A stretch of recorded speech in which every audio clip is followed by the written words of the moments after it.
Corporation for Supportive Housing. Just come on up, folks. We'll just fill up the table. I'm just going down the list in order. And so once the table is filled, then the next group can come on up after that. And we'll hear the proposals in order. After we hear all the proposals for investment, we will have public comment and see if there's any Department of Finance or LAO comment as well. Welcome, Mr. Browning. Thanks, Senator. I'm bringing you greetings from one of my 5 bosses, Supervisor Sheila Kuehl. I started to say Supervisor Mitchell, but that's not accurate at this time. No, it is not, sir. So I do appreciate the opportunity to come on their behalf. So I'm the director of the Los Angeles County Department of Children and Family Services. We serve 35,000 children as I'm speaking to you today. Yes. We have 20,000 of those who are in out-of-home care, and one of the primary problems for us is, as a part of CCR, is how do we place these children? And so I'm representing not only LA County, but the other 57 counties, because we all have a need to place children. Our primary goal is to place children with relatives. And we do a pretty good job of that. In LA County, 52% of our children are with relatives. But today, as I'm speaking to you, we picked up children last night who could not stay safely in their home. And one of the constraints, one of the barriers to placing with a relative is the lack of affordable child care. So 20 years ago, foster parents consisted of 2 individuals, primarily one who was employed and the other who stayed at home. That's not the situation today. So if we knock on a door today or tonight and say, can you take this child who's a relative of yours, in many cases they will say yes, but I can't afford child care. And so we'll say within about 2 or 3 months we'll have child care available. They say come back in 2 or 3 months. So we have a problem, and we have children today in locations that they don't have to be in. So many of the foster parents and relatives are also single parents, which wasn't the case 50 years ago or 25 years ago. So what we would like is the ability to have a short bridge funding opportunity so that we can provide child care to those situations where that is what prevents a relative or a foster child from being placed in the home at the time, and it's usually in the middle of the night.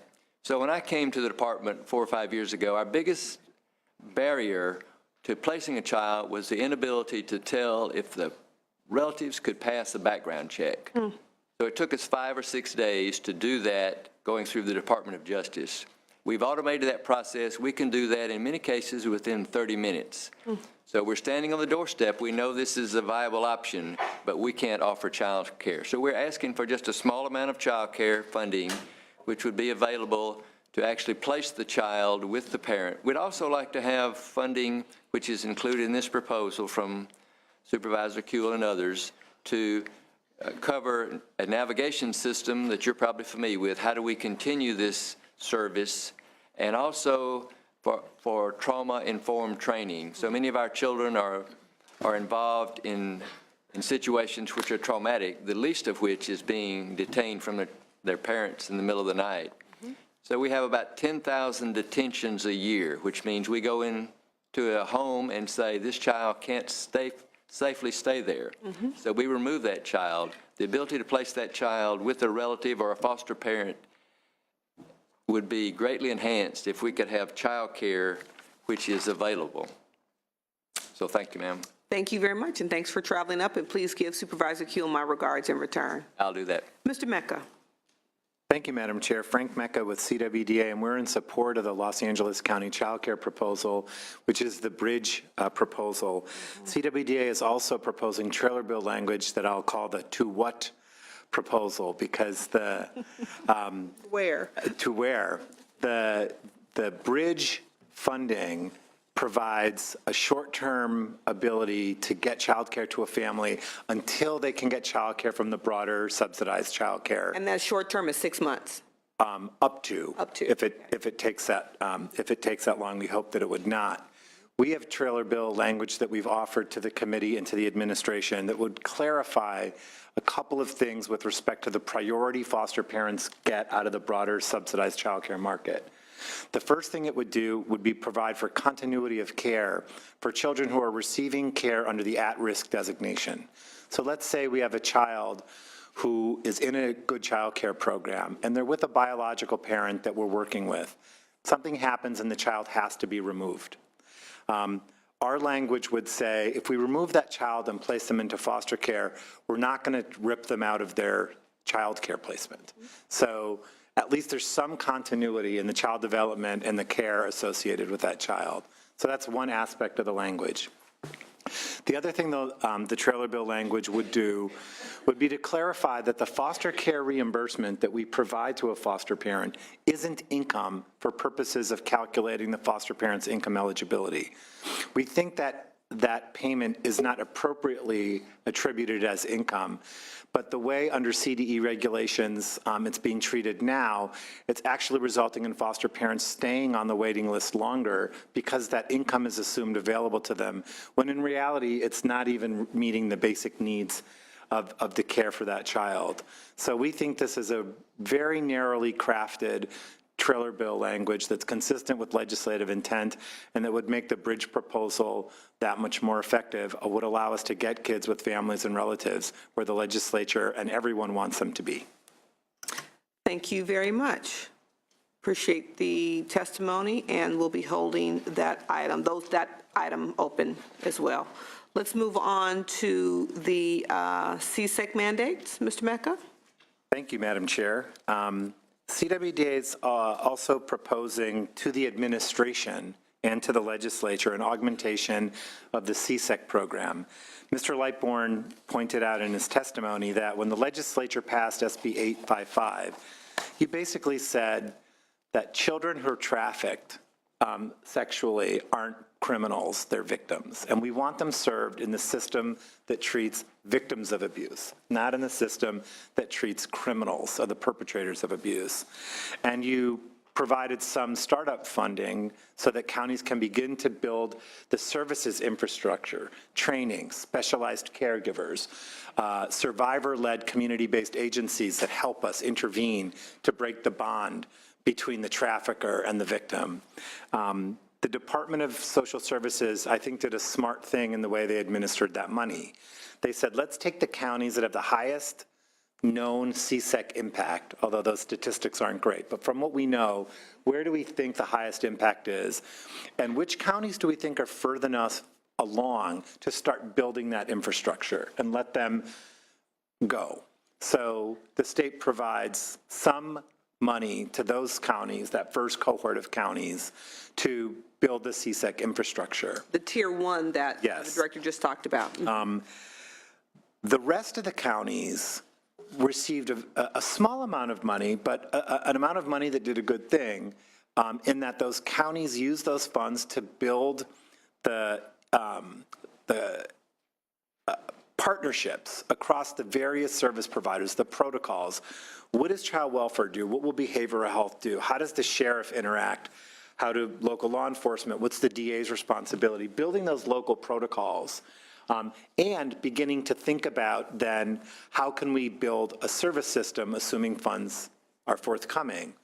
What the January budget does is continue the original approach and appropriation, but it doesn't provide any funds for that second cohort of counties to build out their service infrastructure. And I would point out that not long after the legislature passed SB 855, the federal government passed a CSEC mandate that requires that all states, and then that would mean in California, all jurisdictions, start to develop the plans and the capacities to serve CSEC victims. So we have a situation where we've made a good start, and it's a thoughtfully sort of crafted approach, but we have a hiatus in the build out of the services, and we have a large swath of the state that, absent an augmentation, would not then get the resources to be able to build out the services to serve victims that are undoubtedly occurring, residing in those communities as well. Our proposal would be for $16.2 million general fund. Most of that money would be for that second cohort of counties to get services dollars.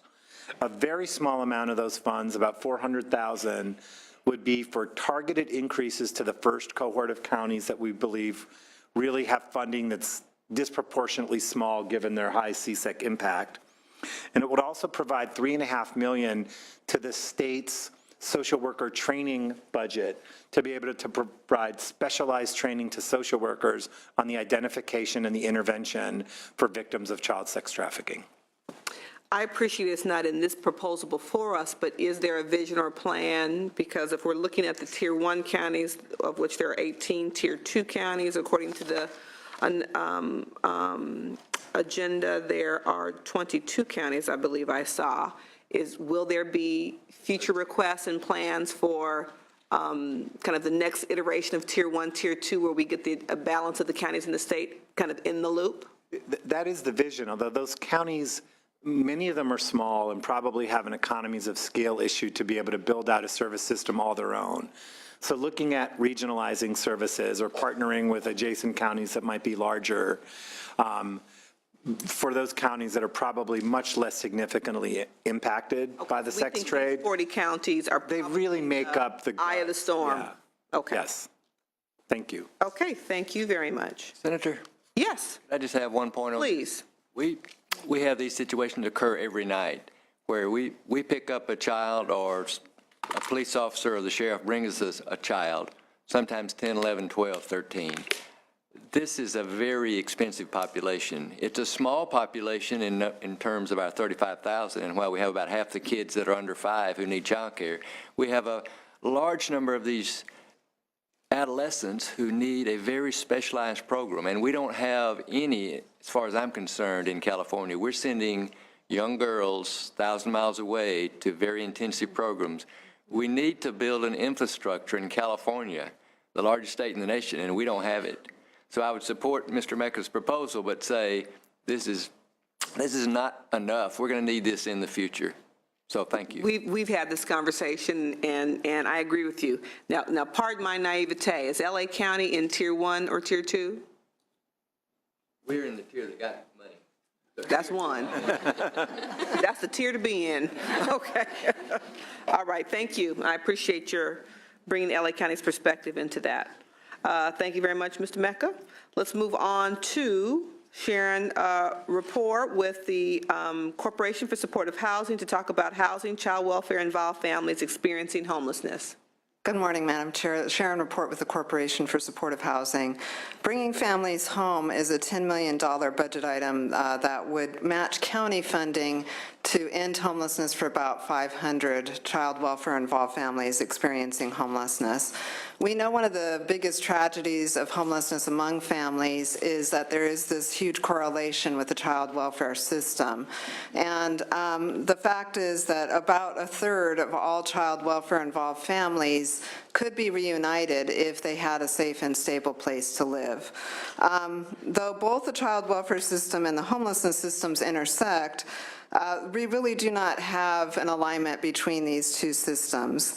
Child welfare systems are charged with keeping families safe, but the child welfare system really doesn't have the resources to be able to align with the homeless system. So one of the items that this funding would provide is liaisons to really link those two systems. A program that CSH administered in New York did just the same exact thing. They created partnerships between the homeless systems and the child welfare system, and they housed families who were experiencing child welfare involvement as well as substance use disorders.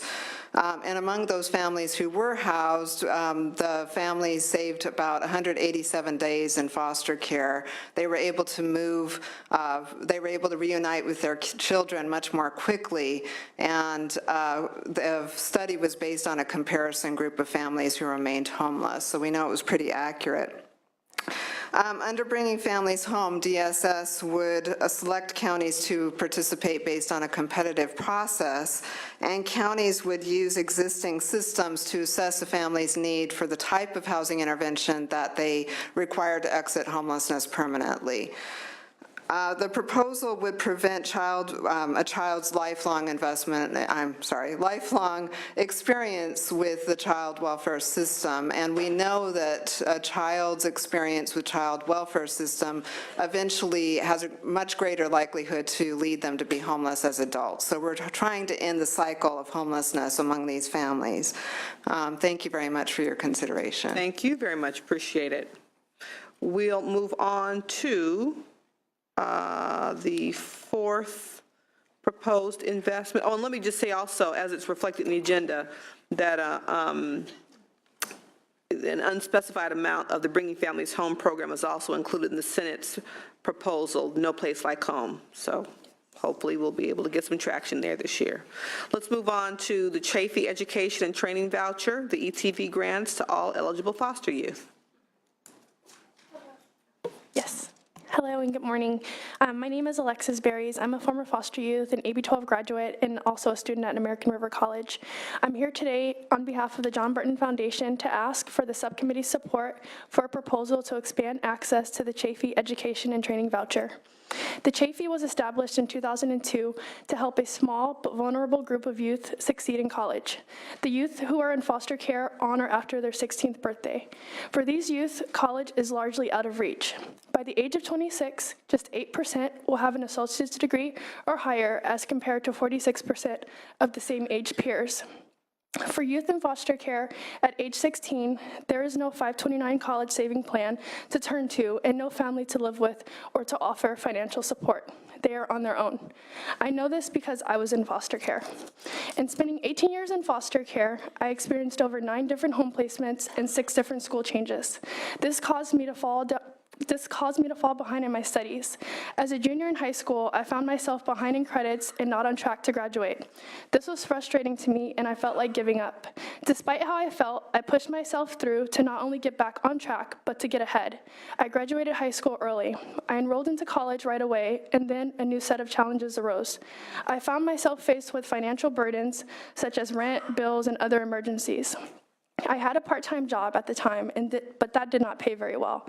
I did receive financial aid, but that only covered books, school supplies, and tuition. I applied for the Chafee and did not receive it, not because I wasn't eligible, but because there wasn't enough funding. I found myself having to drop classes to work more, which was very discouraging as a freshman in college. As a sophomore, I did apply and I was awarded it. With the funding, I was able to purchase reliable transportation. I was able to pay for bills and rent, which relieved me of a needed stress, which allowed me to take on more studies and enroll full-time. While I managed to stay in school, I know that many other foster youth did not because they did not receive the Chafee. Currently in California, 1 in 4 foster youth who are eligible for the Chafee and apply do not receive the grant due to lack of funding.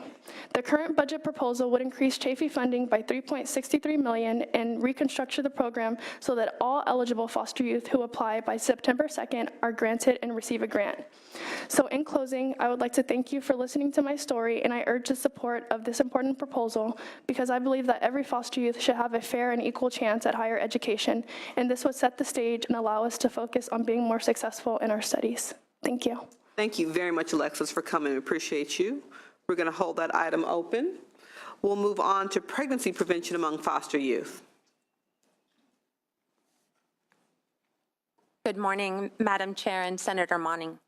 I'm here today on behalf of Alameda County Social Services Director Lori Cox. I'm the Interim Policy Director, here to ask for the subcommittee support for a proposal to invest $10 million in reproductive health education for foster youth across the state of California to help reduce unplanned pregnancy and sexually transmitted infections. A 2015 analysis in the New England Journal of Medicine found that the rate of unplanned pregnancy in the United States has reached a 30-year low, including among teens and young adults. Despite this, pregnancy among youth in foster care remains high. The 2014 Cal Youth study by Professor Mark Courtney found that 26% of 17-year-old girls in foster care in California had been pregnant at least once, a rate that is 10 times, let me say that again, 10 times higher than that for a non-foster youth aged 15 to 19 in California. By age 21, over 35% of young women who were in foster care at age 18 will have given birth at least once. This high-rate pregnancy has serious implications for foster youth, whose likelihood of lifelong economic stability is significantly diminished by a teen birth, as well as for their children, who experience high rates of child maltreatment and have a disproportionate number of substantiated reports of abuse against them before age 5. It is also important implications for the child welfare system itself, which is legally and financially responsible for the high-risk, often resource-intensive cases of parenting dependence. Given the seriousness of these issues, Alameda County chose to take action to reduce the rate of pregnancy among youth in foster care.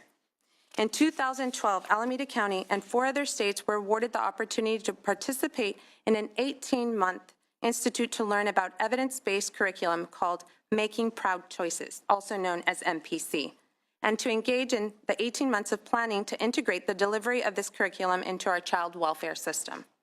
Alameda County began offering MPC classes in February 2013 to foster youth and probation youth between the ages of 14 to 19. There are 636 foster youth, 450 non-minor dependents, and 298 probation youth between ages 11 and 17 in Alameda County.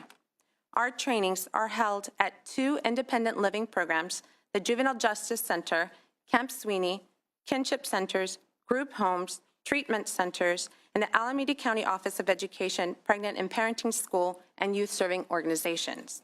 To date, Alameda County has trained over 300 youth in out-of-home care. Our trainings include a pre- and post-survey, incentives, games, prizes, refreshments, materials, condoms, contraception, and a $50 gift card for each youth who participate. Volunteer co-facilitators from youth-serving agencies deliver the training and private donations for the training materials. Survey data has provided the following information. Youth had misconceptions and misinformation prior to the training. Youth learned how to prevent unplanned pregnancies and STIs. Youth feel confident that they can practice safe sex when they choose to engage in sexual activity of any kind. Youth are willing to talk with a trusted adult about their sexual health needs. In addition to reducing the rate of pregnancy, Alameda County's approach has helped young people learn how to make good choices, which is a skill that can be used in a wide range of other contexts, such as school, employment, and family relationships. In that way, MPC goes beyond pregnancy prevention to empower young people to make a lifetime of healthy decisions. Unfortunately, this good work will be limited without state investment. The $10 million budget proposal before the committee would sustain this work and make it possible across the state, providing funding for a number of activities. First, it would support the delivery and evaluation of evidence-based trainings for foster youth. Second, it would provide training for social workers, probation officers, and caregivers on how and when to address topics of sexual health and pregnancy prevention with foster youth in trauma-informed manner. Third, it would ensure youth have access to medically accurate, age-appropriate education on topics of sexual development, reproductive health, relationships, and pregnancy prevention. Finally, it would ensure youth have access to age-appropriate sexual and reproductive health services and screening as recommended by the American Academy of Pediatrics. Thank you so much for your time. Thank you. Quick question. As I listened, and I'm sorry, you said you're from Alameda County, but you didn't state your name. Would you state your name for the record? Anisa Basoko Villarreal, Interim Policy Director. Thank you very much. In the evaluation you've done of the program so far in Alameda County, did the foster youth identify access to direct service as one of their challenges, or did you really find that it was a lack of misinformation? You know, I would have to go back. Okay. Because as I understand, a part of the $10 million proposal, you said toward the very end of your testimony, would also be access to services. So I just wasn't sure if given the horrific statistics you shared in terms of the percentage of 17-year-old girls in foster care that have been pregnant, I wonder if barrier to care continues to be a problem for the foster youth population. I will clarify that internally. Okay, thank you very much. Senator Monty, any questions? Okay, we'll go, thank you. We'll continue on to the Transitional Housing Program, THP Plus, for former foster youth presentation. Good morning, Madam Chair and Senator Monning. My name is Amy Lemley with the John Burton Foundation. I'm here today to speak in support of a $5 million budget proposal to reduce homelessness among former foster youth in California. As we are all aware, California is in the midst of a serious housing crisis. According to a recent report by the California Legislative Analyst's Office, California's housing prices are the highest in the nation, with the average rent for a two-bedroom apartment in California 48% higher than the U.S. average. While this conversation seems to dominate the headlines at every turn, it rarely focuses on the most vulnerable, specifically youth who are exiting out of foster care, who we often forget face the same rental housing market as the rest of us, but with less education, less income, and less social support. The current budget proposal is an effort to address the housing crisis in California experienced by former foster youth, making a modest eligibility modification to an existing highly successful program. And that program is the Transitional Housing Placement Plus program, known as THP Plus. This program was established in 2001 and served 1,696 former foster youth in the most recently completed fiscal year.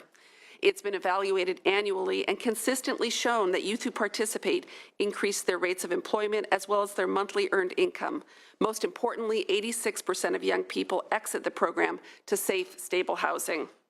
While this program has been highly successful, it has left behind a very small but extremely vulnerable group of young people. And these are foster youth who exit the foster care system at age 16. The current eligibility criteria for THP Plus is you're eligible if you're in care on the day of your 18th birthday or after. However, many young people exit between 16 and 18. And exit to where? They're returning home or? Reunification, guardianship, or adoption. Okay. Now, while these young people have achieved legal permanence, and in that consideration, the child welfare system has been successful, their needs are far from met, as demonstrated by a 2014 study also authored by Professor Mark Courtney. As a group, they experience poor physical health and mental health, and over 1 in 4 read at a 6th grade level or lower. 40% have considered suicide, and 1 in 4 have actually attempted it. So I guess what I'm saying is for young people who are still in care at 16, their needs are very complex.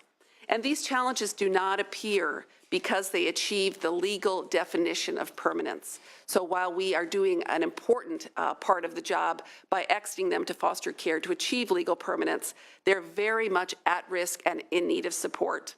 Other programs in California recognize this, and that's one reason why many other programs tie eligibility to being in care on or after age 16, and those programs include the Independent Living Skills Program and the Chafee Education Training Voucher, among others. So the housing crisis is very complex in California, and I won't sit here before you and pretend like I have the solution, but I have a solution for a group of young people that were in the care and custody of our foster care system. And this one modest eligibility criteria to an existing successful program can really change the lives and the trajectory for those young people. So I urge your support. Thank you. So help me. If this group has exited through family reunification or to adoption, I appreciate that if they exit at 16, we're clear that they were in the system for a number of years and need those additional supports you talked about. But help me with the need for housing if they've exited to an adoptive family or to be reunified with their parents. Well, I think the largest group, it's about 1,600 young people exited in the last year between 16 and 19. Mm-hmm. The biggest group of that is reunification. Mm-hmm. And they're often, almost always, reunifying to nonetheless vulnerable families. Okay. The reunification group is the most compelling, even above guardianship and adoption, because when they reunify, they get no benefits at that point, no financial benefits. And so the relationship may be on the mend, but this is a young person. They've been out of home placement for years, multiple placements. They're back with mom at 17, but that same mother can say at 18, Love's not enough. There's not enough to go around. So the reunification group is the one where the case is the most compelling. The other two groups do get a financial benefit till 21, but as you'll hear from someone giving testimony, that's often still isn't enough to keep the child in the home. So in those cases, we work to have them re-enter care before 18, but THP Plus goes till age 24. And so, but thank you for that question. Got it, and thank you for that clarification. That was helpful. Senator Monning. So thank you. And just on that point, just so I'm clear, the youth between 16 and 18, 16 and 18 who reunifies with a family member, are they ineligible for this support They are. Currently. currently? And the proposal would make them eligible and then offer the financial support to the program to serve them so that we're not trading away those Great. spaces. Good, thank you. Thank you. Let's move on to the Child-Centered Specialized Permanency Services Training. Come on up, there's chairs around, and if some of those who've already testified would be so kind as to make room, we appreciate your bringing these investment proposals to us. The last two we'll hear are the Child-Centered Specialized Permanency Services Training, and we'll also hear about the public health nursing and monitoring of psychotropic medication. Those will be our last two investment proposals.